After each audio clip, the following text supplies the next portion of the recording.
नमस्कार, आप देख रहे हैं नेक्स्ट 9 पॉलिटिकल बाइट। आज की इस खास रिपोर्ट में मैं तृप्ति लेकर आई हूं महाराष्ट्र की सियासत से जुड़ी एक बहुत ही बड़ी खबर।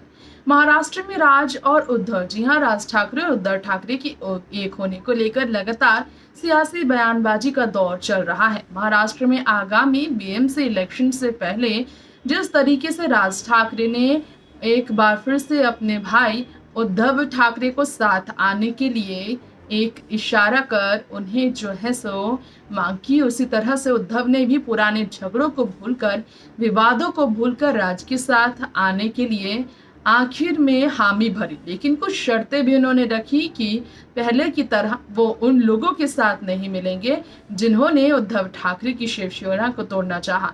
इशारा था उनका महायुति दल की तरफ, अजीत, शिंदे और फडणवीस की तरफ।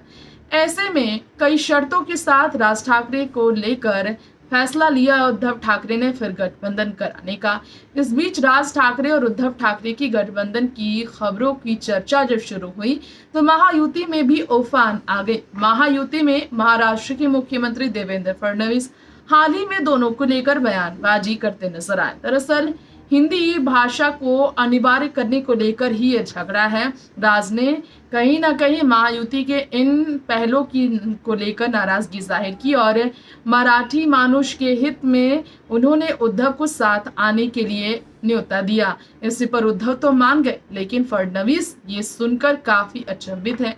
मीडिया का उनका सामना हुआ और मीडिया से उन्होंने कहा, अगर दोनों ठाकरे बंधु एक होते हैं तो मुझे खुशी होगी, मुझे किस बात की परेशानी होगा। अगर दो दल के बीच अगर कंफ्यूजन नहीं है, अगर दोनों दलों के बीच पुरानी रंजिशें खत्म होती है तो इसमें तो खुश होना चाहिए, मुझे किस बात का गम होगा, ये फडणवीस ने कहकर महर से भले ही खुशी जताई हो, लेकिन राज ठाकरे का समर्थन जब उनके हाथों से चला जाएगा कहीं ना कहीं उन्हें दुख तो जरूर होगा।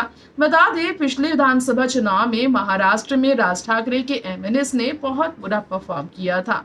हालांकि उद्धव ठाकरे की शिवसेना के साथ वो फिर महाविकास आघाड़ी का हिस्सा होते हैं तो निश्चित तौर पर एमएनएस की राजनीति में इसका बहुत बेहतर प्रदर्शन आ सकता है।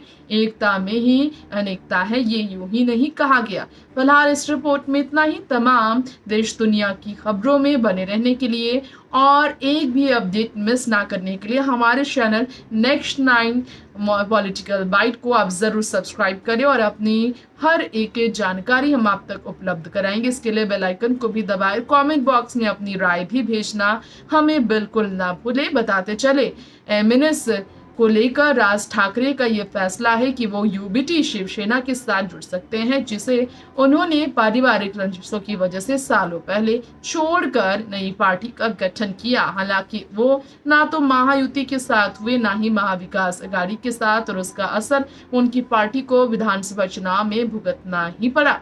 नमस्कार।